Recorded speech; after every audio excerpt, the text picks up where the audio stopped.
네. 어느 날 순재가 지하철역에 도달을 해서 지하철 문이 열린 것을 보고 가까스로 이 지하철에 탑승을 했습니다. 그런데 지하철에 탑승을 했는데도 그 이후에도 한동안 이 지하철 문은 닫혀지지 않고 있는 겁니다.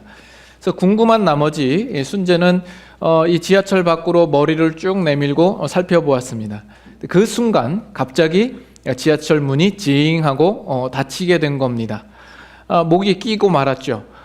그래서 그 안에 있던 지하철 승객들이 걱정이 돼서 저기요, 목 괜찮으세요? 물어본 겁니다.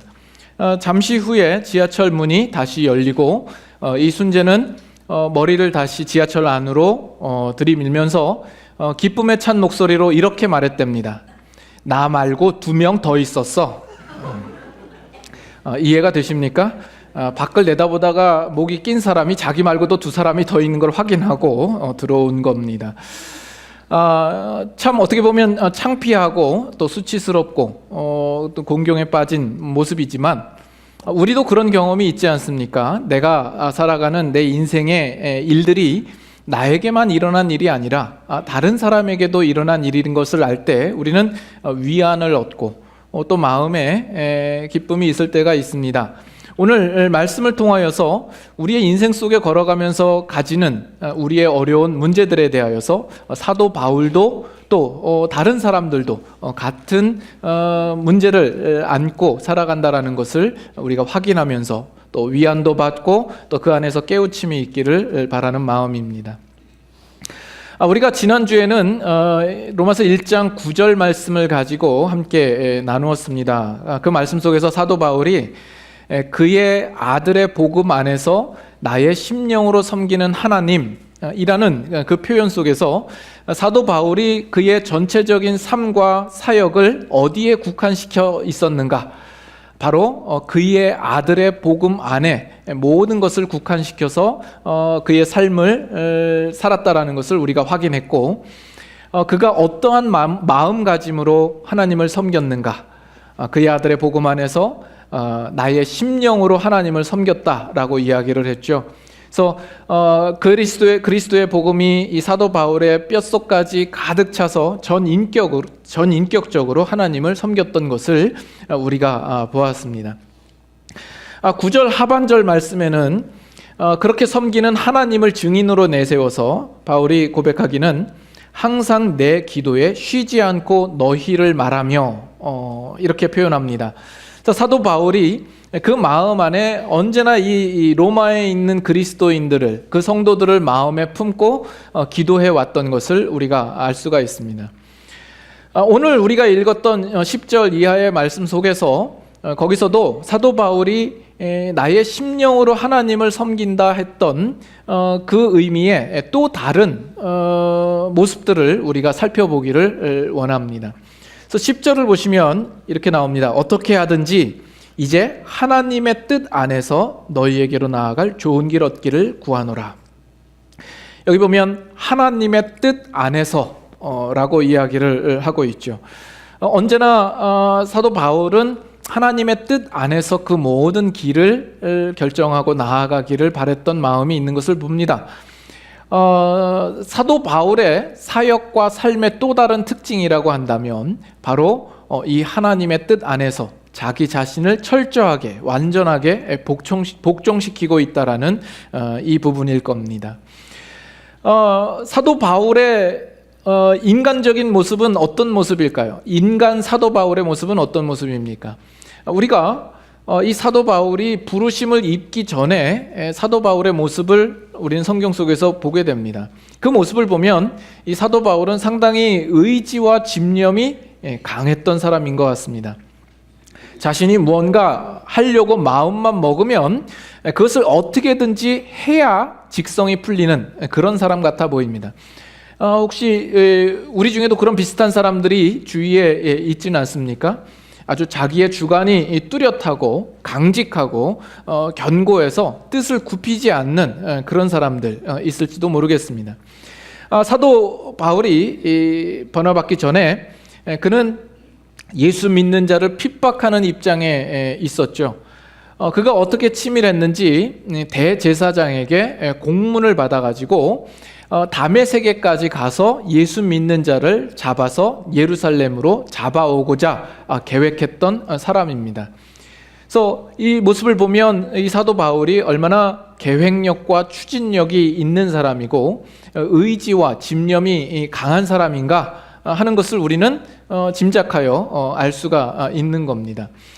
그랬던 그가 지금 그의 사역을 보면 하나님의 뜻 안에서 언제나 자기 자신을 복종시키고 있는 거죠. 자기 자신을 주장하고 자신을 내세우는 자리에서 내려와 하나님의 뜻 안에서 행하기를 바라는 사도 바울의 모습을 봅니다. 그것을 보면 그리스도의 복음과 그 은혜가 이 사도 바울을 얼마나 놀랍게 변화시켰는가 하는 것을 우리는 알 수가 있죠. 그의 변화된 인생의 모습을 보면 기적과도 같다고 말할 수 있겠습니다. 사도 바울은 어떻게 그렇게 변할 수 있었을까요? 여러분들도 그렇게 변할 수 있을까요? 우리 사람들은 좀처럼 변하지 않습니다. 우리가 가지고 있는 기질이나 특성이나 성격이 변하지 않죠. 우리 얼마 전에 있었던 그 전교인 수양회 때 그 마지막 날 밤에 강사님과의 대화의 시간을 가졌습니다. 그때 한 분이 이제 묻는 물음이 이겁니다. 교회에 출석하는 성도들이 정말 변하지 않는다라는 거죠. 목사님이 날마다 예배 시간에 늦지 말라고 잔소리를 해도 변하지 않는 그런 모습들이 있다라는 겁니다. 그렇게 변하지 않는데 어떻게 해야 되냐? 그랬더니 노 목사님이 거기에 대해서 처음 하신 답변이 뭐냐면 과연 인간이 변할까요? 라는 겁니다. 인간이 그렇게 쉽게 변할까 하는 겁니다. 이렇게 말씀하시면 우리가 상대방에 대해서 변하지 않는 모습에 대하여서 실망하고 있는 우리들에게 조금이나마 위안이 되고 우리를 배려하고 이해하는 차원에서 말씀하셨을 것이라 생각이 됩니다. 사람들이 좀처럼 변하지 않죠. 그가 태어난 그 기질과 성격을 그대로 가지고 있는 것 같아 보입니다. 사람이 변하지 않는다라는 사실에 대하여서 여러분들도 생각하기에 거기에 수긍을 하고 싶고 공감을 하며 찬성을 하고 싶은 마음이 있을지도 모르겠습니다. 사람은 참 변하지가 않습니다. 자, 그러면 우리가 사람은 변하지 않는다 이렇게 결정을 하고 그렇게 결론에 못을 박을까요? 그러면 오히려 우리의 마음이 편할지 모르겠습니다. 뭐 어떤 다른 사람이 좀 안 좋은 모습을 볼 때 저 사람은 원래 그런 사람이니까 그렇게 그냥 치부하고 넘어가면 될 문제 아닙니까? 그 사람에 대하여서 뭐 다른 모습을 기대할 필요가 없는 것 아니겠습니까? 그러나 그렇게 되면 우리가 하나는 알고 둘은 모르는 거죠. 사람이 변하지 않는다 그러면 나 역시도 변하지 않는다라는 의미인 겁니다. 내가 변하지 않는다라는 이 사실은 얼마나 절망스러운 일입니까? 우리는 소망이 없는 겁니다. 누구도 나를 볼 때 나를 향하여서 기대하는 마음을 가지지 않을 것 아닙니까? 그러나 성경에 보면 분명히 이 성경 속에 나오는 인물들의 삶이 변화된 것을 봅니다. 이 사도 바울도 그렇고 베드로도 그렇고 여러 사도들의 모습도 우리는 보아서 알고 있습니다. 그들의 삶이 180도 변하고 복음으로 인하여서 그들의 삶이 송두리째 변하는 것을 보게 됩니다. 우리 생각에 그거는 사도 바울이니까 그게 가능했지라고 말하고 싶을지 모르겠습니다. 나나 상대방이 변하지 않는 모습을 스스로 합리화시키고 싶은 그런 마음에서 그런 생각이 들지도 모르겠습니다. 그러나 우리가 신자라면 사람은 언제든지 변할 수 있다라는 그 기대와 소망과 믿음을 가져야 되리라고 생각을 합니다. 아니면 이렇게 생각해도 좋을 것 같아요. 아니 이것이 더 정답에 가까울지 모르겠습니다. 인간이 스스로 노력하고 힘쓴다 할지라도 변하지 않을 수 있습니다. 그러나 그 안에서 역사하시는 성령님은 그를 얼마든지 변화시킬 수 있다라는 점입니다. 그래서 우리가 그 사람을 기대하는 것이 아니라 그 사람 안에서 역사하실 성령님을 기대하는 것이죠. 그 가장 좋은 신뢰가 바로 여러분 자신 아닙니까? 지금 여러분이 이 자리에 나와서 앉아 있다라는 것 자체가 얼마나 기적스러운 일입니까? 나의 가지고 있는 본성과 나의 성격과 기질과 고집에 의하면 내가 이 자리에 나와 있을 수 없는데, 내가 살아계신 하나님을 분명하게 믿고 있고 예수 그리스도를 나의 구주로 분명히 고백하고 이 자리에 앉아 있는 것 자체가 이미 내 안에 변화가 있었다라는 증거 아닙니까? 그래서 지금 사도 바울이 그의 삶이 하나님의 뜻 안에서 자신을 복종시키고 자신을 낮추고 살아갔던 그 신앙의 자리에 오늘 우리들도 얼마든지 이르를 수 있다라는 그 기대와 소망을 우리가 가져야 될 줄로 압니다. 그런데 지금 사도 바울이 하나님의 뜻 안에서 간절히 바라고 원하는 일들이 있었는데 그것이 이루지 못하고 있는 상황에 있는 겁니다. 그것이 뭡니까? 10절을 다시 한번 보시면, 내가 어떻게 하든지 이제 하나님의 뜻 안에서 너희에게로 나아갈 좋은 길 얻기를 구하노라. 그래서 아직 그 로마에 있는 성도들에게 나아가지 못하고 있는 상태 아닙니까? 나아가기를 원하지만 나아가지 못하고 있습니다. 그의 마음이 어느 정도인가? 여기 표현이 어떻게 하든지라는 겁니다. 어떻게 하든지, 어떠한 방도로 하든지, 어떻게든지 나아가기를 바라고 그들을 만나서 그들과 교제하고 말씀을 나누고 싶은 마음입니다. 그것이 11절에는 어떻게 표현되어 있냐면, 내가 너희 보기를 간절히 원하는 것은, 그들 보기를 간절히 원합니다. 사도 바울이 바라는 마음을 강하게 지금 표현하고 있는 거죠. 13절에는 어떻게 나옵니까? 형제들아, 내가 여러 번 너희에게 가고자 한 것을. 사도 바울이 로마에 이르고자 한 것이 한 번이나 두 번이 아니라 여러 번이었다라고 이야기를 합니다. 자, 로마서 15장을 한번 볼까요? 우리가 당분간 15장과 1장을 왔다 갔다 해야 되기 때문에 어느 쪽에든 좀 끼워 놓으셔서 오갈 수 있도록 해주시면 좋겠습니다. 15장 23절 한번 볼까요? 로마서 15장 23절에도 사도 바울이 어떻게 표현하고 있는가 보십시다. 23절 다 같이 읽겠습니다.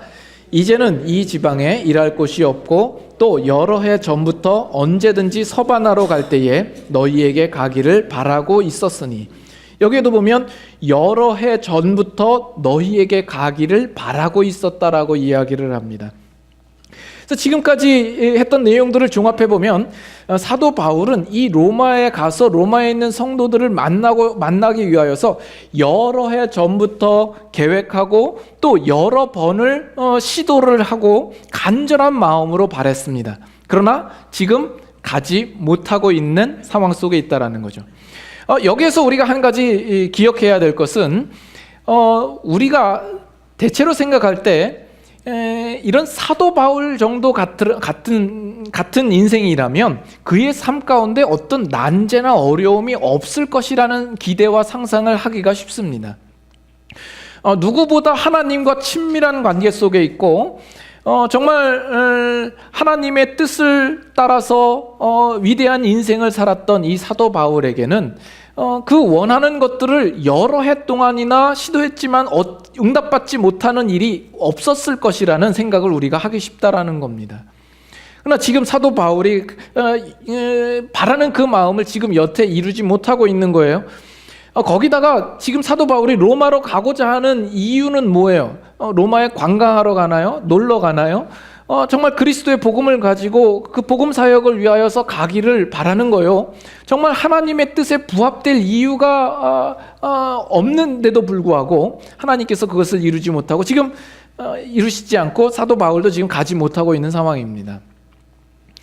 이것을 통하여서 오늘 우리는 위로를 받는 거죠.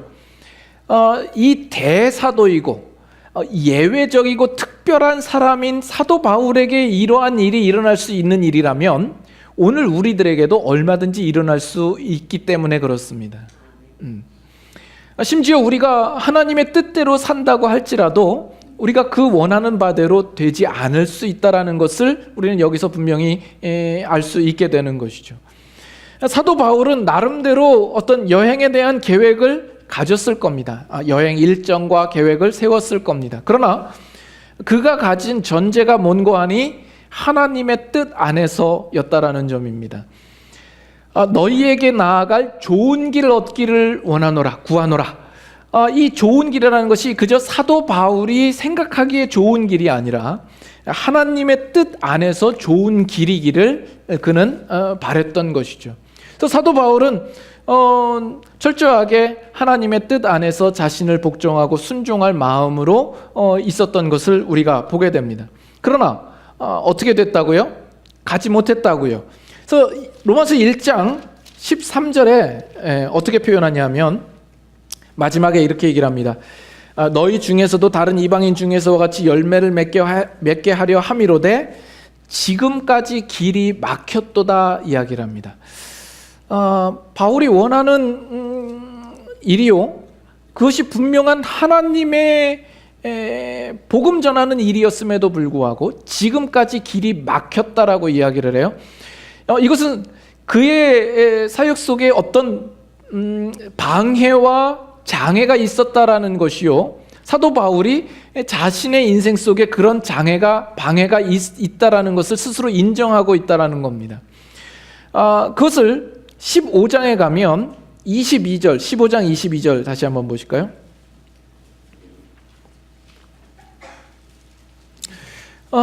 사도 바울이 가졌던 그 방해 요소, 그 장애라는 것은 무엇일까요? 무엇이 그의 길을 막았던 걸까요? 15장 22절부터 보시면 그러므로 또한 내가 너희에게 가려 하던 것이 여러 번 막혔더니, 여기서도 똑같이 표현을 하죠. 여러 번 막혔더니 23절에 이제는 이 지방에 일할 곳이 없고 또 여러 해 전부터 언제든지 서반하러 갈 때에 너희에게 가기를 바라고 있었으니. 그래서 여기 보면 여러 번 막혔더니 이제는 이 지방에 일할 곳이 없고, 이 표현 속에서 우리는 대충 짐작을 할 수 있습니다. 지금까지 길이 막혔던 이유는 사도 바울이 지금 현재 거하고 있는 그 지방 가운데에서 어떤 해야 할 일들이 있었기 때문에 가지 못했을 것이라 라고 생각할 수 있겠죠. 좀 더 구체적인 힌트를 위해서 20절을 보시면 15장 20절 같이 한번 읽어볼까요? 또 내가 그리스도의 이름을 부르는 곳에는 복음을 전하지 않기를 힘썼노니 이는 남의 터 위에 건축하지 아니하려 함이라. 그래서 사도 바울은 어디에도 복음이 들어가지 않은 그런 불모지에 가서 복음을 전하고자 했던 것이죠. 그래서 자신의 사명은 그리스도의 이름이 아직 불려지지 않는 곳에 가서 그리스도의 복음을 전하는 것이 자신의 소명이라는 사실을 분명히 인식하고 그 일들을 위하여서 힘썼다는 겁니다. 그래서 지금까지 지금 되어지는 내용들을 이야기를 다시 정리해서 이야기를 해보면 사도 바울은 지금 있는 곳에서, 즉 어떤 그가 있는 아시아나 유럽 가운데에서 아직 복음을 듣지 못한 지역에 가서 복음을 전해야 하는 그 사명을 이루기 위하여서 로마에 가고 싶은 마음이 있었지만 여태까지 그 길이 막혔다라고 표현을 하고 있는 겁니다. 이것이 사도 바울이 로마에 가지 못했던 장애 중에 하나라고 우리가 볼 수 있는 것이죠.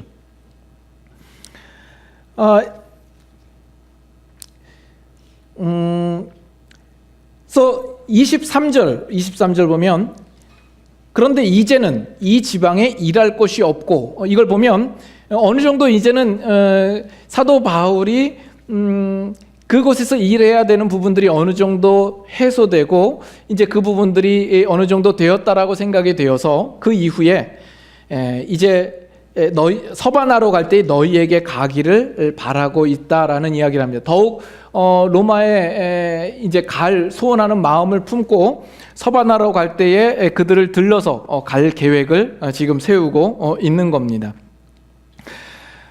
우리가 이렇게 사도 바울이 로마에 가지 못하고 그 길이 막혔던 이유를 생각했습니다만 이 부분을 조금 더 구체적으로 우리가 살펴보기를 원하는데 그것을 위해서 우리가 이제 사도행전을 가보기를 원합니다.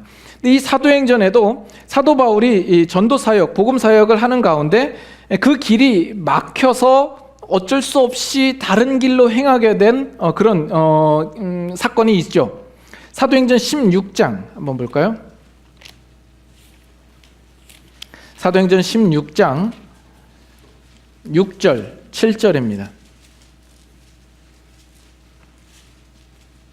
사도행전 16장 6절, 7절. 자, 6절 제가 읽고 7절 같이 한번 읽겠습니다. 성령이 아시아에서 말씀을 전하지 못하게 하시거늘 그들이 부르기아와 갈라디아 땅으로 다녀가 다 같이 무시아 앞에 이르러 비드니아로 가고자 했을 때 예수의 영이 허락하지 아니하시는지라. 여기도 보면 지금 성령이 아시아에서 복음을 전하지 못하게 하신다라고 나오고 또 어디로 가려고 했는데 예수의 영이 허락지 않으신다라는 이야기를 합니다.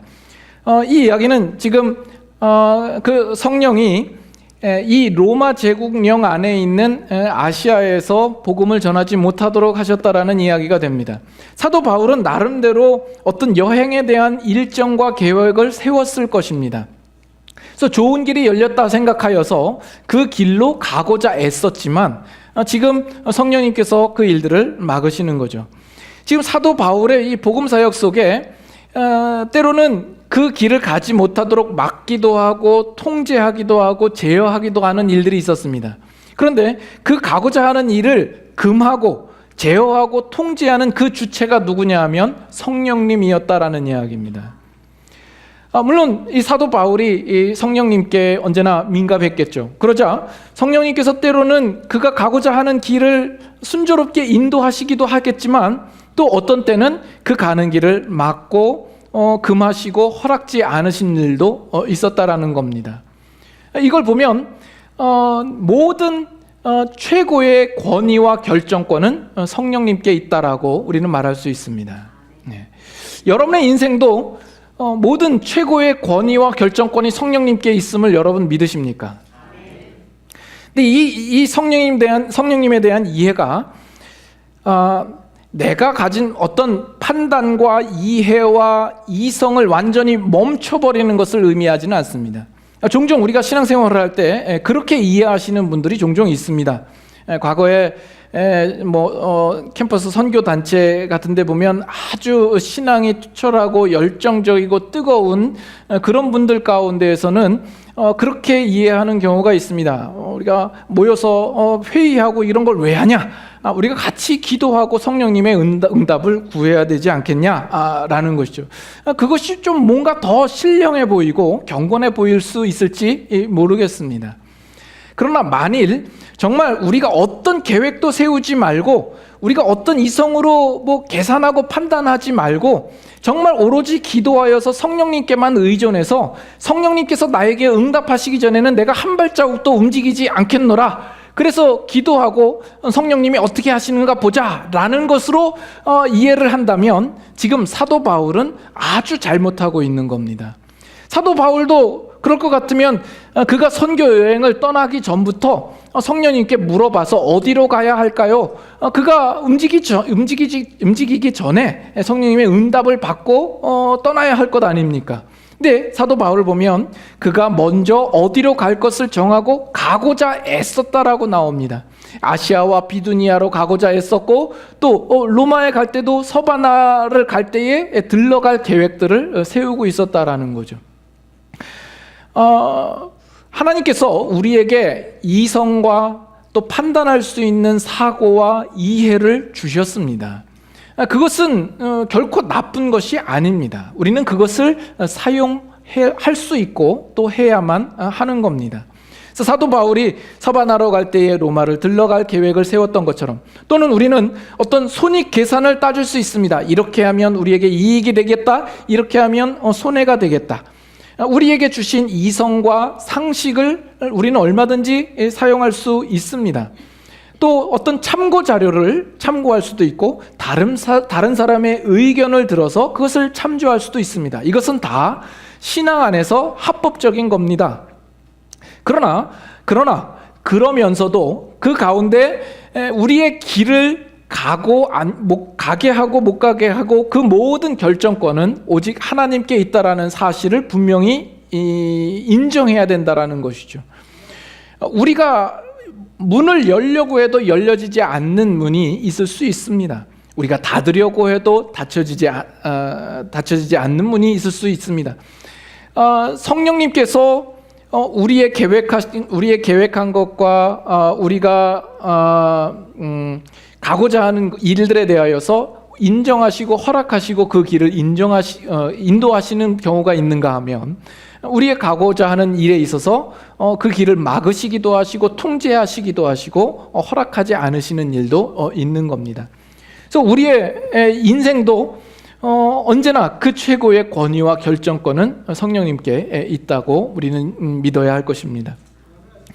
그런데 지금 왜 그 성령님께서 사도 바울이 복음 전하러 가고자 하는 이 일들에 대하여서 왜 금지하고 막으셨는가 하는 이 점이죠. 우리가 좀 전에 먼저 사도 바울이 여러 해 전부터 여러 번 로마로 가고자 했지만 그 길이 막혔던 것을 봅니다. 그래서 우리가 막연하게나마 사도 바울이 그 지금 있는 곳에서 일할 곳이 많아서 가지 못했을 것이라고 우리가 생각을 했었죠. 그러나 여기에서 우리가 좀 더 구체적인 답을 보고자 하는 겁니다. 여기서도 동일한 질문을 할 수가 있습니다. 사도 바울이 복음 전하러 가고자 하는 그 일에 대해서 성령님께서 왜 못하게 하시기도 하시고 그것을 허락지 않으셨을까 하는 겁니다. 그것을 보기 위해서 여기 나와 있는 이 사도 바울의 그 선교 여정을 조금 더 구체적으로 한번 보도록 하죠. 여기 6절에 성령이 아시아에서 말씀을 전하지 못하게 하시거늘 이렇게 나와 있죠. 우리 준비된 맵을 좀 보여주실까요? 아시아에서 말씀을 전하지 못하게 하셨다. 지금 사도 바울이 이쯤에 있을 겁니다. 근데 아시아로 전하지 못하게, 이쪽으로 내려가려고 했는데 내려가지 못하게 한 거죠. 그래서 부르기아와 갈라디아를 지나서 할 수 없이 무시아까지 온 겁니다. 요 무시아 정도까지 왔는데 거기서 비두니아로 가려고 했다. 여기는 안 나와 있는데 비두니아가 이쯤 됩니다. 그래서 이 남쪽으로 가지 못하게 하시니까 비두니아로 가려고 했는데 예수의 영이 허락지 않으야 하시는지라 그랬죠. 그래서 8절에 어디로 왔다고 나옵니까? 이 무시아를 지나서 드로아로 왔다라고 이야기를 합니다. 지금 어떤 면에서 사도 바울이 계획하고 가고자 했던 그 길에 대하여서 성령님이 허락지 않고 가지 못하게 하심으로 이렇게 떠밀려서 겨우 드로아까지 온 겁니다. 근데 이 드로아라는 곳이 어떤 곳이냐면 바로 이 지중해 연안과 맞닥뜨려 있는 해변입니다.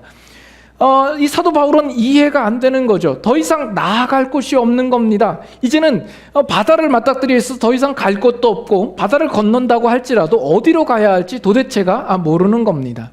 아마 이 드로아쯤에서 밤중에 잠을 잘 때 사도 바울은 어쩌면 깊은 좌절감에 빠졌을지 모르겠습니다. 하나님께서 왜 이곳으로 인도하셨을까? 왜 내 계획과 일정대로 가기를 허락지 아니하실까? 그러나 그 이후에 어떠한 하나님의 인도하심이 있었습니까? 9절에 한번 보시죠. 밤에 환상이 바울에게 보이니 마게도냐 사람 하나가 서서 그에게 청하여 이르되 마게도냐로 건너와서 우리를 도우라 하거늘. 10절 다 같이 했습니다. 바울이 그 환상을 보았을 때 우리가 곧 마게도냐로 떠나기를 힘쓰니 이는 하나님이 저 사람들에게 복음을 전하라고 우리를 부르신 줄로 인정함이라. 그 드로아에 있을 때 밤의 환상 중에 마게도냐 사람이 있어서 우리에게 와서 우리를 도우라. 그것을 보고 사도 바울이 하나님께서 이 사람들에게 복음을 전하라고 하신 것이구나, 이렇게 인정을 했다라는 겁니다. 그래서 11절 어떻게 했다고요? 우리가 드로아에서 배로 떠나 사모드리게로 직행하여 이튿날 네아폴리로 가고 거기서 빌립보에 이르니 이는 마게도냐 지방의 첫 성이요. 그래서 여기 드로아에서 배를 타고 네아폴리로, 그래서 빌립보에 이르게 된 거죠. 이 지역이 마게도냐입니다. 여기가 유럽의 시작이 되는 것이죠.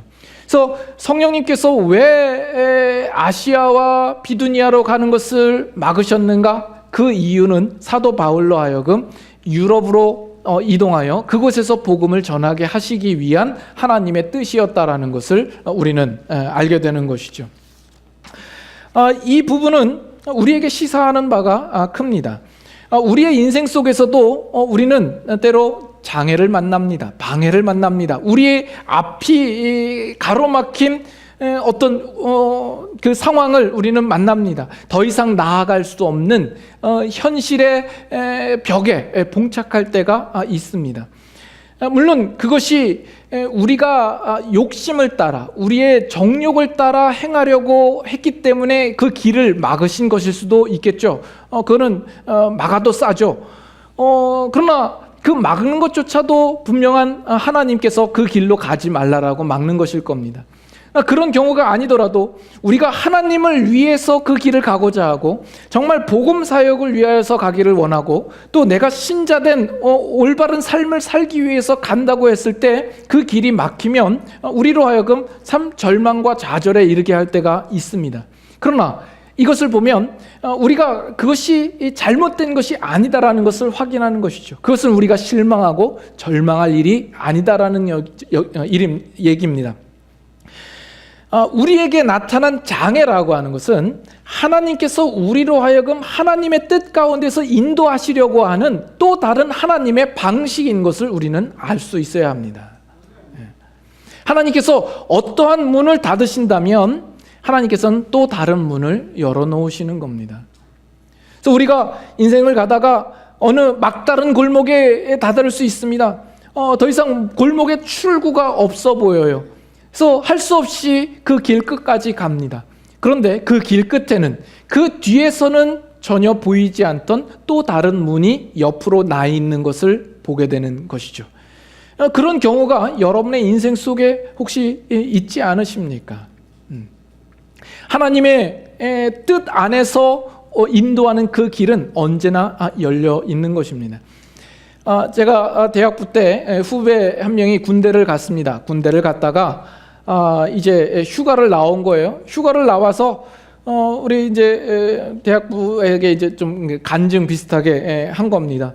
그 친구가 말하는 것이 군대에 가서 내 생각대로 된 일이 하나도 없다라고 이야기를 합니다. 그래서 이 친구 참 하나님을 향하여서 원망과 불명이 많구나라고 생각을 했는데 그 다음 이야기가 아주 괜찮은 이야기를 합니다. 내가 군대 가서 내 뜻대로 내 계획대로 된 일이 하나도 없다라는 이야기는 그 모든 것들이 하나님의 뜻대로 되고 있다라는 이야기이다라는 겁니다. 괜찮죠?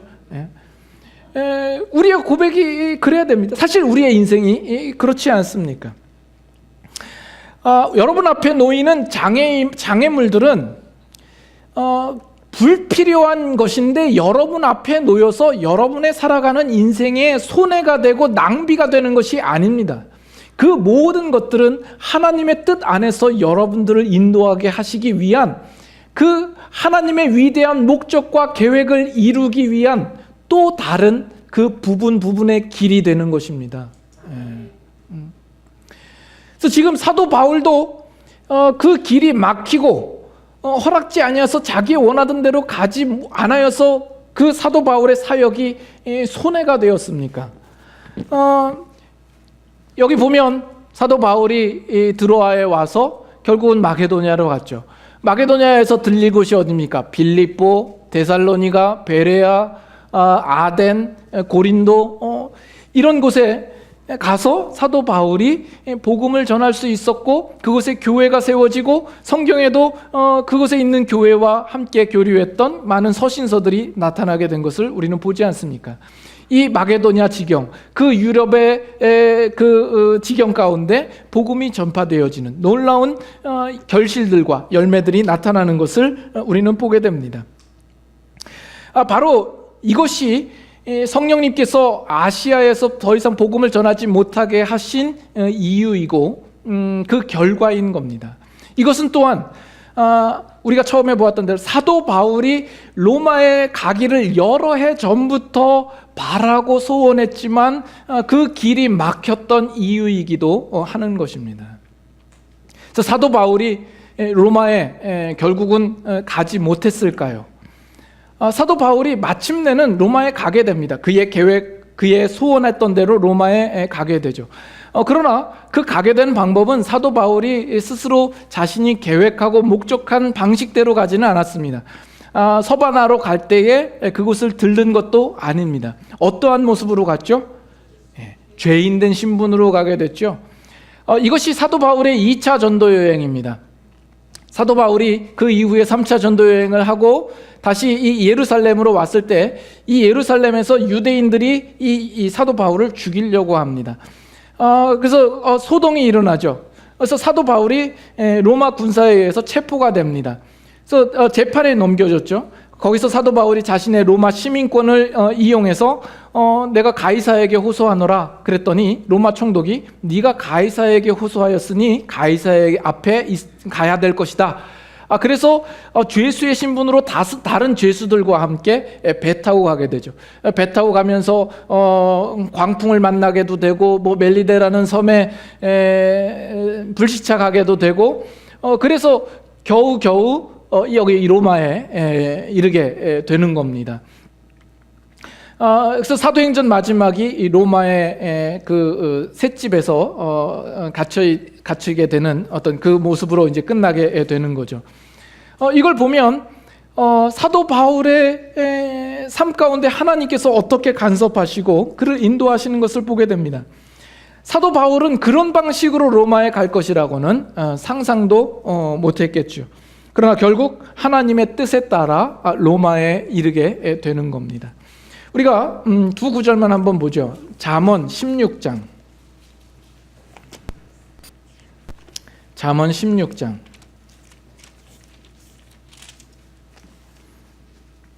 잠언 16장 9절. 구약성경 927페이지. 잠언 16장 9절 말씀 한번 보겠습니다.